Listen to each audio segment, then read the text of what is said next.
Subscribe to take your place in this universe full of science fiction and horror stories, and go after the unknown, because some truths are hidden in the dark.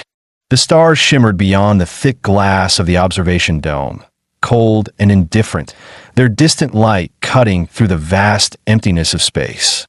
Beneath them, Earth rotated in slow, oblivious defiance of its captivity. From up here, it looked peaceful, serene even. The swirling clouds stretched lazily across the planet's surface, the great oceans reflecting the distant glow of its moon. Cities glowed in the darkness like scattered embers, each tiny light unaware of the invisible chains that bound them to the ground. For centuries, the Galaxy Conscii had watched in silence. No warning, no negotiations, only the unseen hand of control. Earth's inhabitants had no idea they were prisoners. They believed their failures in spaceflight were their own, a result of flawed engineering, miscalculations, or simple misfortune. Rockets exploded, satellites went dark, transmissions vanished into the void. They thought space was simply cruel, unforgiving. They never realized the truth. They had never really reached it at all. The brilliance of the design was in its subtlety. Humanity was allowed to dream, but never to succeed. They were a species held in place by a restraint they could neither see nor comprehend. And yet, something had changed. General Keth Varos stood at the observation window, arms folded behind his back, staring down at the world that had tested the patience of the Council for far too long. He had served for over 200 years, long enough to witness the rise and fall of entire civilizations. He had seen species burn out before reaching the stars, consumed by their own violence, their own greed. Humanity was different. They did not break. They adapted. Every attempt to contain them, to slow their progress, had only forced them to grow sharper, more determined. They tested the edges of their confinement like an animal gnawing at the bars of its cage, relentless, insatiable. And now, against all calculations, against all precautions, they had broken through. A soft chime cut through the silence. "Sir," a voice crackled through the intercom, steady but taut. "We have a breach." Varos turned sharply, the motion crisp, controlled. His black uniform shifted slightly as he strode toward the central console, where the dim glow of holographic interfaces pulsed in rhythmic waves. The command center was eerily quiet, the usual hum of idle conversation absent as officers stood motionless, eyes locked on the data streaming before them. His second-in-command, Rhine, stood rigid beside the main control panel, her usually composed expression faltering just slightly at the edges. "Explain," Varos ordered, his voice measured. Rhine exhaled, barely noticeable, before tapping the control interface. A three-dimensional projection of the solar system expanded before them, each planetary body a pale spectral light suspended in darkness. Then, a single pinpoint of red flared to life, just outside Earth's atmosphere. "They've escaped," she said. For a moment, Varos said nothing. A quiet, suffocating pause filled the room, thick with unspoken disbelief. Impossible. The containment field was absolute. Designed by some of the most brilliant minds in the galaxy, reinforced over generations, it neutralized any propulsion system before it could breach the outer atmosphere. Every attempt, every theory, every desperate human innovation had been smothered before it could take flight. They should not have been capable of this. Not yet. Ow! His voice was low, dangerous. Rhine hesitated. Unknown. Their ship didn't register on our scans until it had already bypassed the barrier. We have no record of its launch. That was the worst part. They hadn't seen it coming. Varos narrowed his eyes. A lesser officer might have panicked, might have thrown out orders in a frantic attempt to reassert control. But Varos was not a lesser officer. He had spent years watching these creatures, studying their nature, their wars, their stubborn, maddening resilience. They were a species defined by pressure. The harder they were pressed, the more unpredictable they became. "How many on board?" "4," Rhine responded. "But sir, there's something else." She hesitated, fingers tightening against the edge of the console. They didn't flee to open space. They're headed for the Velker relay. A muscle tensed in Varros' jaw. The Velker relay. Not just a relay station. Not just a node for deep space communication. A vault. A gateway to the most classified intelligence the Council possessed. If the humans had only wanted freedom, they would have scattered, chosen an unclaimed sector, vanished into the abyss where they might never be found. But they had a destination. They had a purpose. Varros exhaled slowly. This was what the Council had feared. Not that humanity was violent, but that they were uncontrollable. The decision was immediate. Send a Hunter-class cruiser after them, he commanded. Intercept before they make contact. Rhine hesitated, and in that moment, Varros recognized something unusual in her stance. Not fear, uncertainty. And if they resist? She asked carefully. Varros turned back toward the vast, indifferent expanse of space, where Earth still spun in quiet defiance.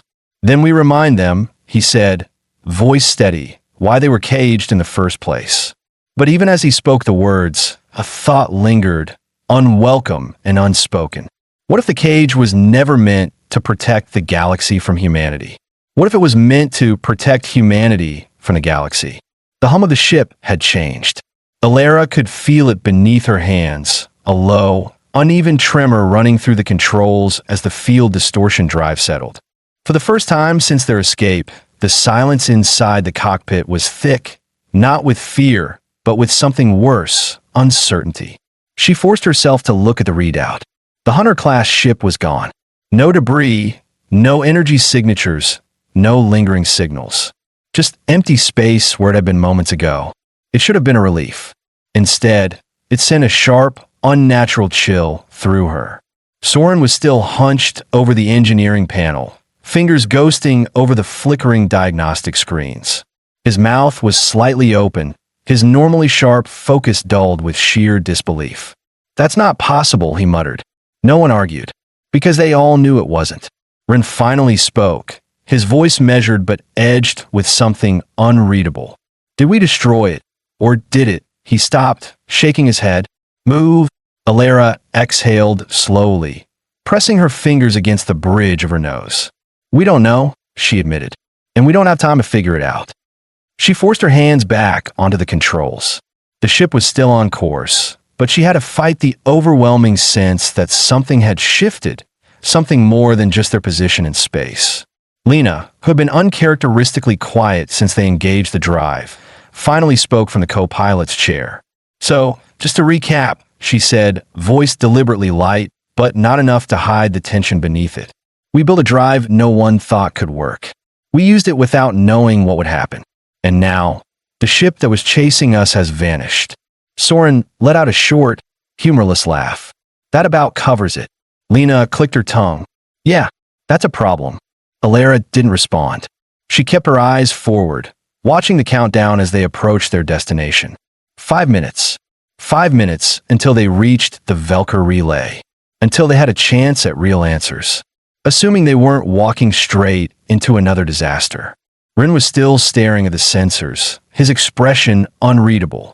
No pursuit, he murmured.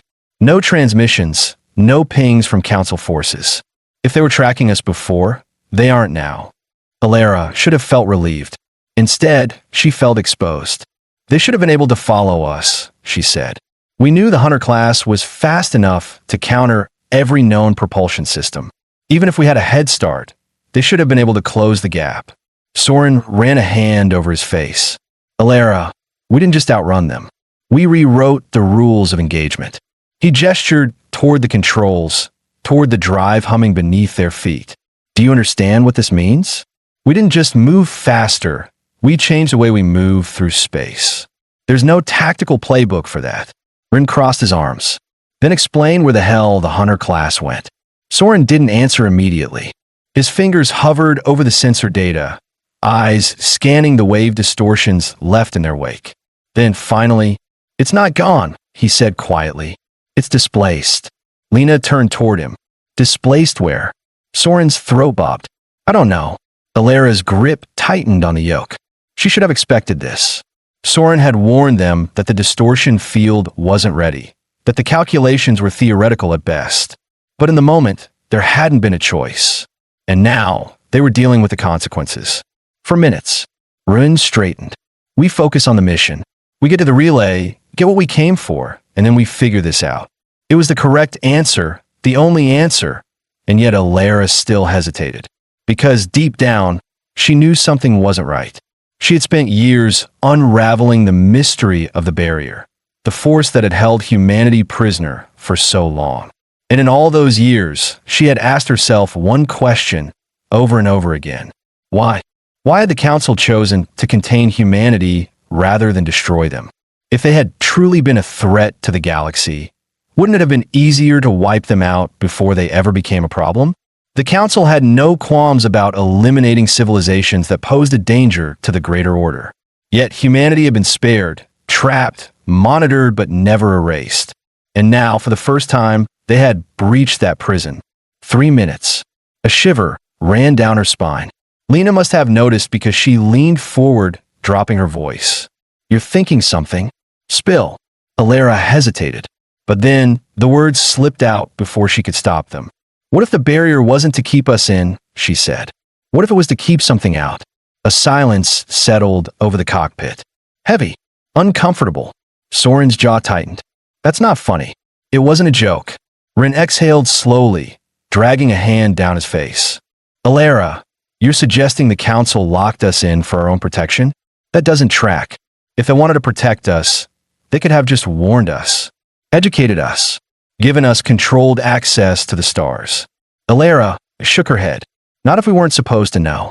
Not if the second we got out, we'd come across something they didn't want us to see. She could tell Rin still wasn't convinced. But Lena, for once, didn't have a smart remark. 2 minutes. The sensors beeped. Alara's stomach dropped. She snapped toward the screen. An object had just appeared ahead of them. No warnings, no approach trajectory, just suddenly there. Her pulse kicked into overdrive. What the hell? Rin was already moving. Not a ship, he said, scanning. Not Council, not human. Soren's voice was tight. Then what is it? The proximity alert blared. And then, everything stopped. For a fraction of a second, the ship wasn't there. Or rather, it was, but something had stretched around it, through it, a sensation that defied explanation. As if space itself had folded wrong. And then, just as suddenly it passed. Alara gasped, heart hammering. She turned wildly to the others. Lena's eyes were wide. Okay, that was not normal. Rin was gripping the armrest, knuckles white. Soren was frantically scanning the readings, his expression unreadable. Alara looked back to the controls. The Velker relay was directly ahead, but she could already tell something was off. The station was dark. No beacon, no signals, no signs of life. And yet, the second they locked onto it, one thing became clear. They hadn't been the first ones here. Something else had arrived before them. And whatever it was still there. The Velker relay was no longer dead. It was waking, and something inside it had noticed them. Alara's breath was sharp in her helmet, her heart hammering against her ribs as the station's walls trembled around them. A deep, resonant hum vibrated through the floor, rattling her bones. Lights sputtered to life in chaotic bursts, flickering with no discernible pattern. The gravity faltered, making the ground beneath her boots feel unreliable, as if the station itself couldn't decide whether to hold them or let them float away into the abyss. And then there was the figure. It stood in the doorway, illuminated by the erratic pulses of failing emergency lights.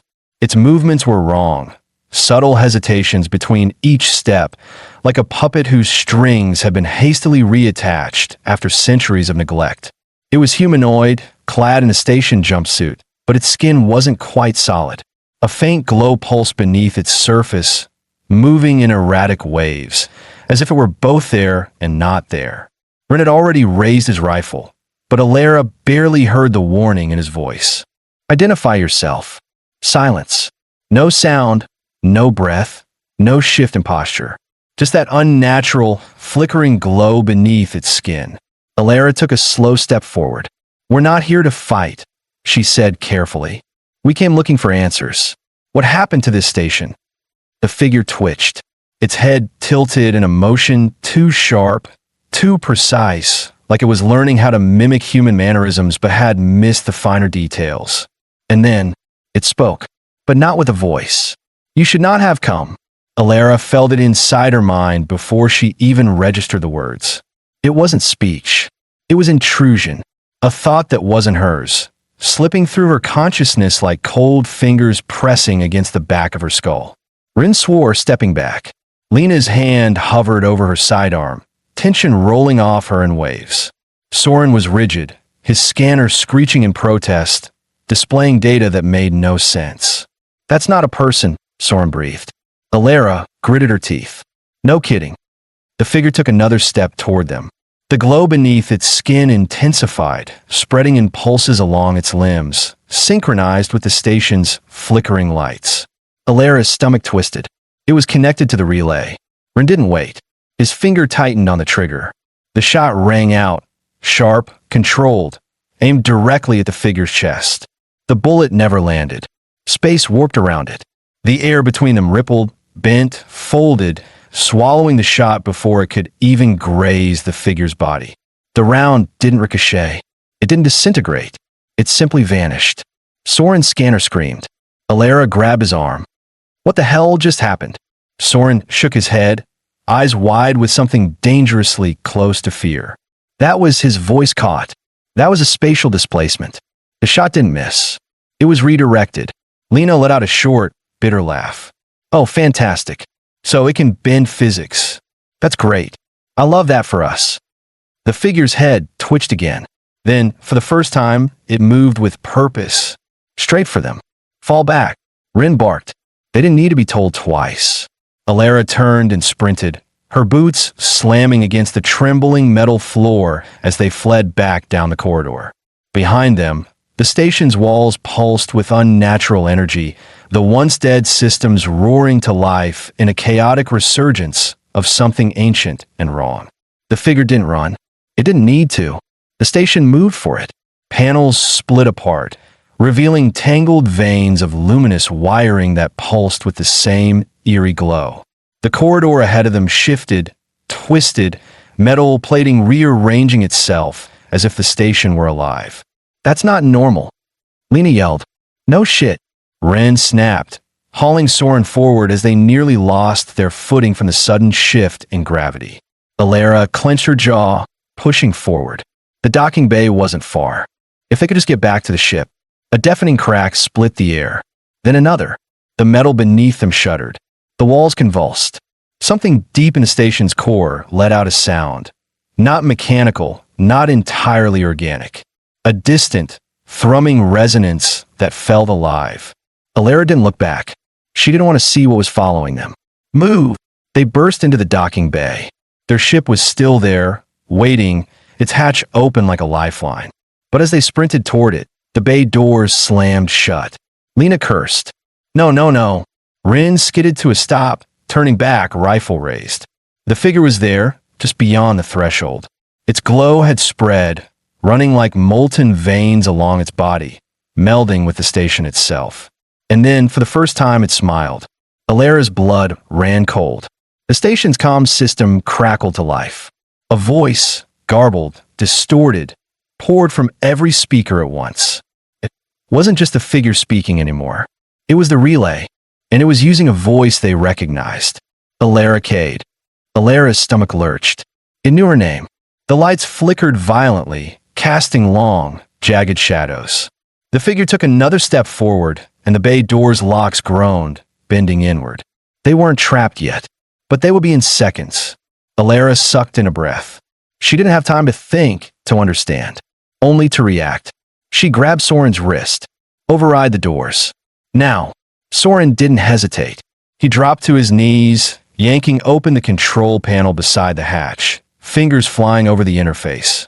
Sparks flew. A deep warning klaxon blared through the bay.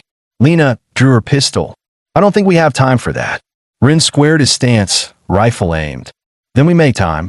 The figure tilted its head, its two wide grins stretching as the relay's voice filled the room again.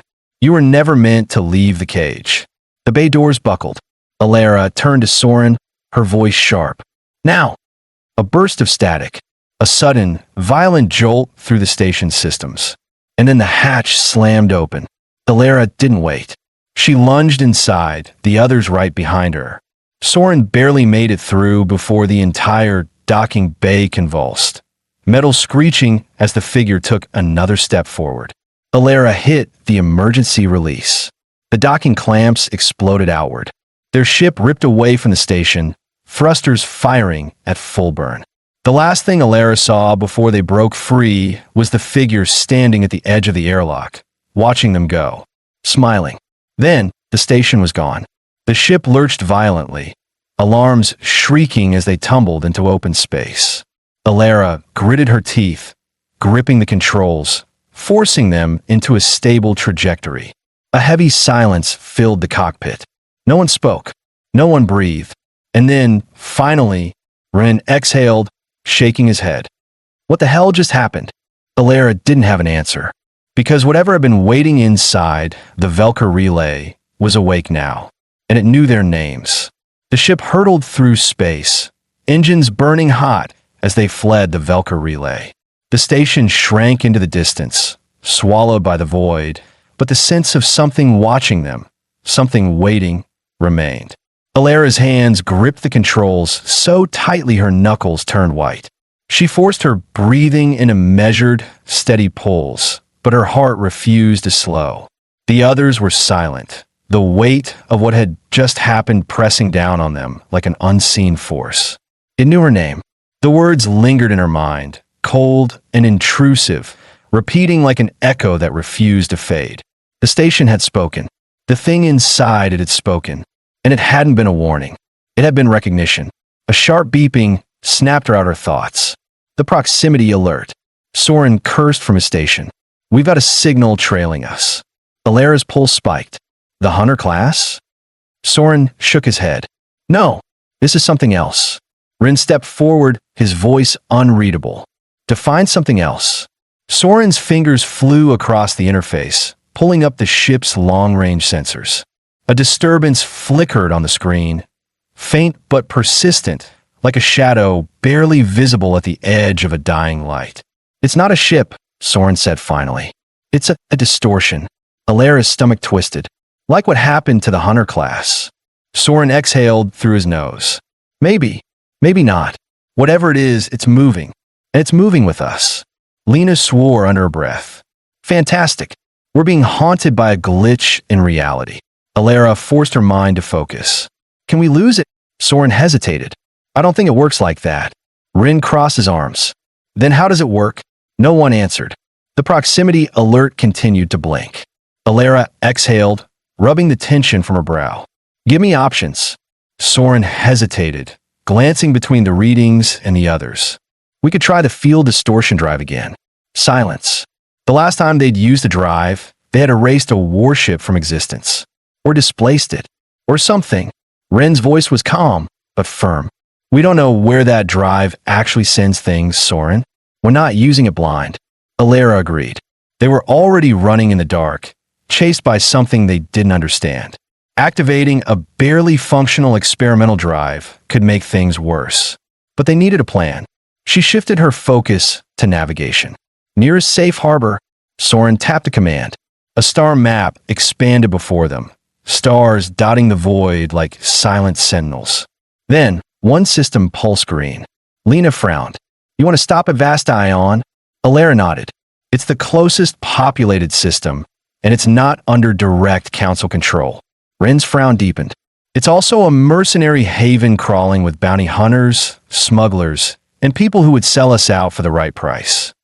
We don't have a better option, Alara said. We can't just keep running with that thing at our backs. We need fuel, repairs, and she hesitated, then forced herself to say it. Information. The room went quiet. They all knew what she meant. The relay hadn't been a dead station. It had been a tomb. And whatever had been buried, there wasn't buried anymore. Ren exhaled through his nose. Fine. We get in, we get what we need, and we don't draw attention. Lena let out a dry chuckle. Oh sure, because 4 fugitives who just broke through the most heavily enforced planetary blockade in history are the picture of subtlety. Alara didn't dignify that with an answer. She set the coordinates. The ship veered toward Vastion. The moment they entered the system, the change was palpable. Vastion was not a civilized world. The planet itself was a lawless hub of opportunity and danger, a place where the Council's authority stretched thin. The orbiting stations were cluttered, an unregulated mess of outdated satellites, mismatched docking platforms, and ships that looked like they had been barely held together with scrap and desperation. As they approached, the comms system lit up with a burst of overlapping transmissions. Unregistered vessel. Identify or be fired upon. Landing access requires a docking bribe. Standard rates apply. Black market sales running hot today. If you got goods, we got buyers. Lena smirked. Home sweet home. Alara ignored her and opened a channel to one of the neutral docks. This is the Exodus. 1. Requesting docking clearance. No cargo, no bounty. Just refuel and resupply. A pause. Then a reply, crackling through static. Clearance granted. Docking Bay 12-7 Alpha. No trouble. Alaris set their approach. No trouble, she murmured.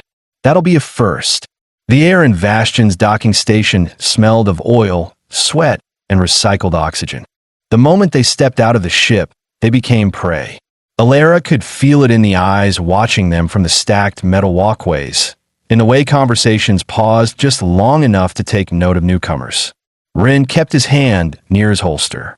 Lena didn't bother pretending not to be amused. Soren, who was the only one of them who didn't look like he belonged in a place like this, shifted uncomfortably. All right, Alara murmured, keeping her voice low. We split up. Rin and I will handle supplies. Soren, check what's on the information markets. See if anyone knows what the hell happened at the relay. Lena grinned. I'll keep us from getting stabbed. Alara sighed. Just stay out of trouble. No promises. The market was a mess of chaos and desperation. Stalls were packed tightly together, overflowing with stolen tech, illicit weapons, and substances that would put anyone on a council execution list. Soren moved through it carefully, trying not to look like he was too interested in anything. But he was, because the Velker relay was missing. It should have been in every whisper, every rumor, every news feed. A massive, high-security station going dark should have been the biggest story in the system. But there was nothing, not a mention, not a single stray comment. It was as if it had been erased. His stomach clenched. He stepped up to a broker's stall, pretending to browse a stack of decrypted data chips. Looking for something specific, he murmured. The broker, a grizzled man with cybernetic implants, eyed him. Depend what you're paying. Soren slid a few credits across the counter. Velker relay. What do you know? The broker froze. Then, without a word, he shut down his display. Soren blinked. What? The broker grabbed his wrist in a vice grip. You need to leave, he said, his voice low and sharp. Soren tensed. Why? The broker leaned in, his cybernetic eye whirring. Because if you're asking about that station, you don't understand what you've stepped into. And if you keep pushing, he let go. You won't live to regret it. Soren's blood ran cold, because for the first time since they left the relay, he felt watched. The marketplace's noise faded into a dull, distant hum, drowned out by the cold weight of the broker's warning. Soren's wrist still burned where the man had grabbed him, but it wasn't the pain that unsettled him. It was the fear in the broker's voice. The kind of fear that didn't come from superstition or rumors, but from knowing. Soren glanced around, suddenly aware of every shadow, every shifting figure in the crowded corridors of Vastion's underbelly. He had spent years buried in classified research, digging into the things humanity wasn't supposed to understand. He knew when information was being hidden. This wasn't silence. This was erasure. And something was making sure it stayed that way. He stepped back, forcing his pulse to steady. Who's covering it up? The broker's cybernetic eye whirred, scanning the room like he expected a knife in the back. You don't want to know. Soren exhaled slowly. He was a scientist, not a gambler, but he understood stakes. He reached into his coat and slid another set of credits across the counter. Try me. The broker hesitated. Then, without a word, he palmed the credits and activated a small, rusted data pad. He tapped 3 commands, then turned the screen towards Soren. A council log, time-stamped 3 months ago. It wasn't public record. It wasn't meant to be seen. Soren's stomach tightened as he read. Velker relay compromised. Breach confirmed. Primary asset containment. The text glitched. Then, the file collapsed in on itself. The screen flickered once and went black.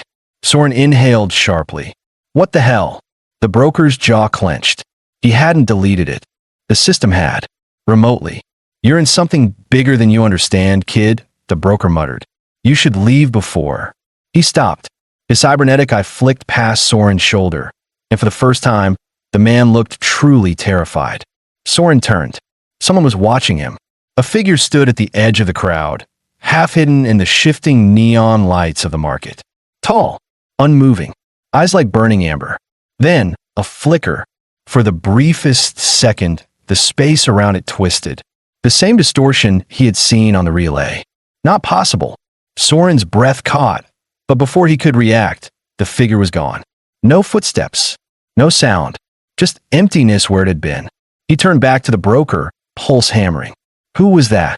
The man was already shutting down his stall. Someone who's already decided you're dead. Alara knew something was wrong the moment she saw Soren approaching. The scientist wasn't built for tension. He could stare down a failing reactor core without breaking a sweat, but social conflict? Not his strength. Right now, though, he moved too fast, his shoulders locked, his eyes scanning the crowd like a man expecting an ambush. Ren noticed it too. He straightened, subtly shifting his weight, one hand resting near his sidearm. What happened? Soren reached them, his voice low. We have a problem. Alara folded her arms. Define problem. Soren exhaled. Someone else was at the relay before us. Someone who shouldn't have been. And someone who doesn't want anyone to know. Ren's expression darkened.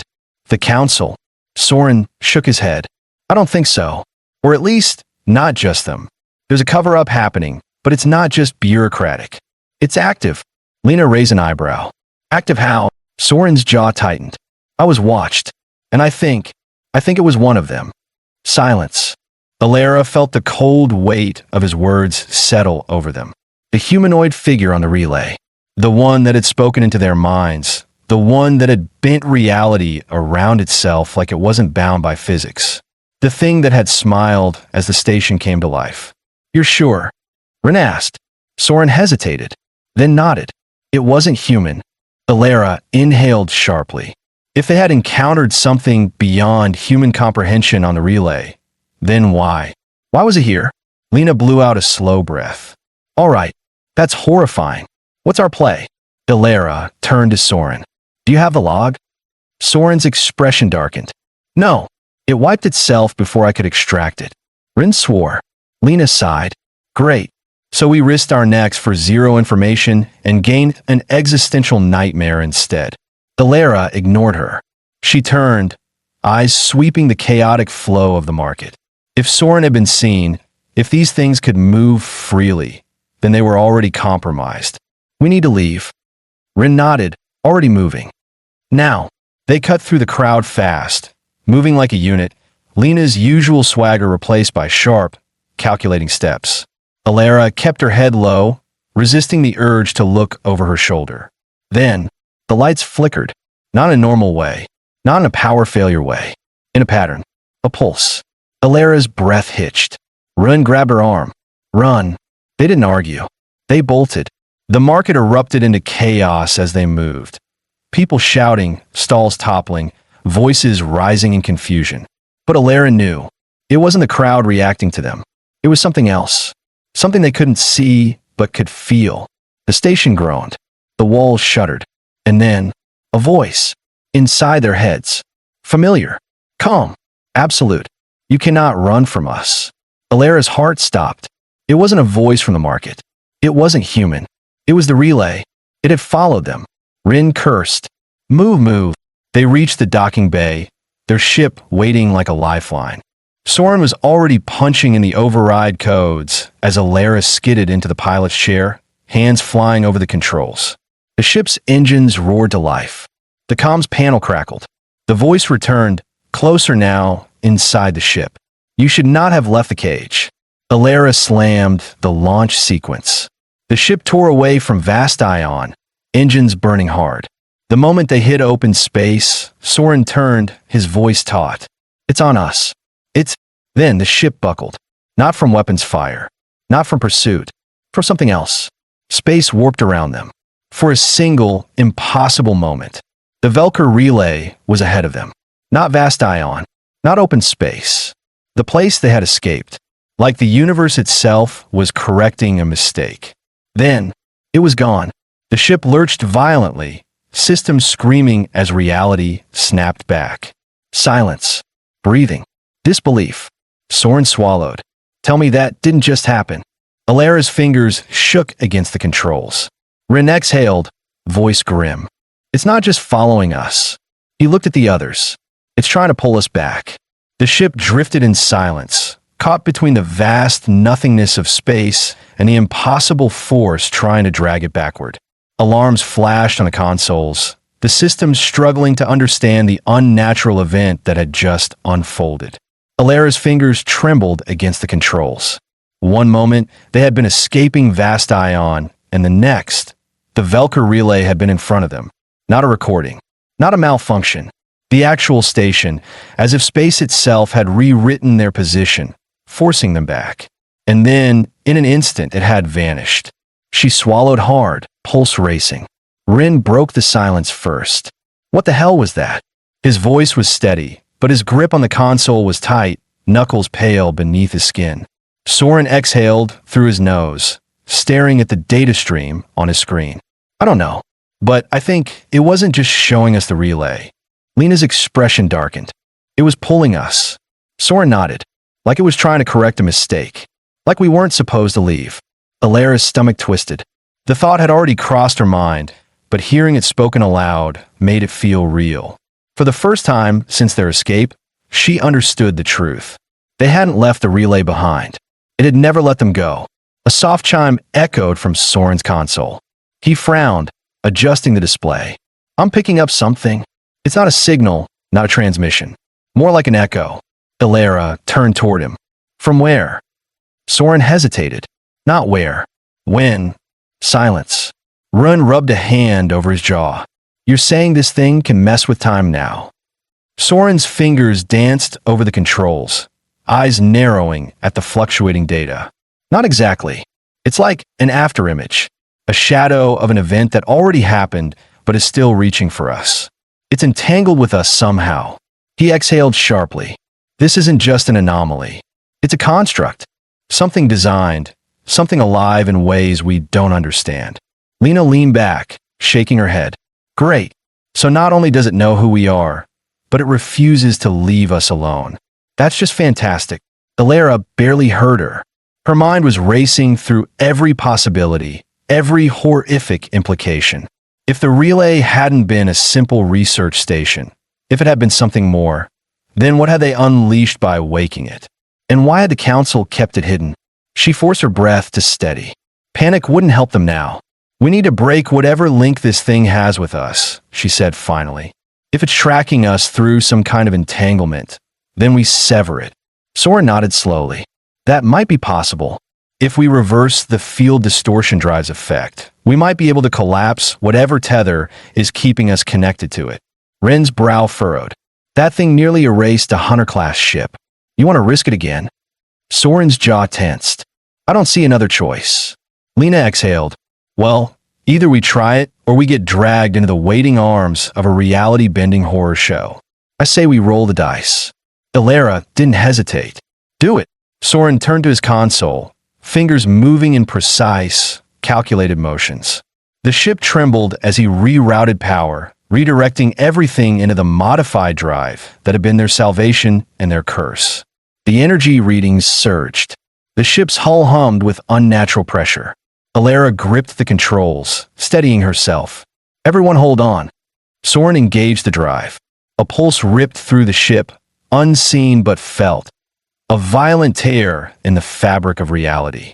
The lights dimmed, flickering in erratic bursts. For a brief, impossible second, Alara swore she saw two versions of their ship overlapping. One solid, one transparent, as if they existed in two places at once. Then, everything snapped back. The ship lurched, systems rebooting in a cascade of electronic beeps and static. The energy field collapsed, the eerie hum of interference gone. Silence. Alara's hands trembled against the controls. The Velker relay was gone. Not hidden, not flickering at the edges of space. Just gone. She swallowed. Status. Soren was still staring at the readouts, his breath unsteady. Then finally, it worked. Rin exhaled, running a hand through his hair. So we're free. Soren hesitated. I think yes. Alara let out a slow breath, trying to shake the lingering tension from her muscles. They had done it. They had broken free. Lena let out a short, breathless laugh. We just fought space itself and won. Someone better buy me a drink. Rin snorted, shaking his head. Right after we figure out what the hell we just survived. Alara leaned back, closing her eyes for just a moment. They had escaped, but something inside her refused to believe it was over. Whatever the Velker relay had been, whatever it had held inside it, it had recognized them. It had spoken their names. And some part of her knew this wasn't the end, just the beginning.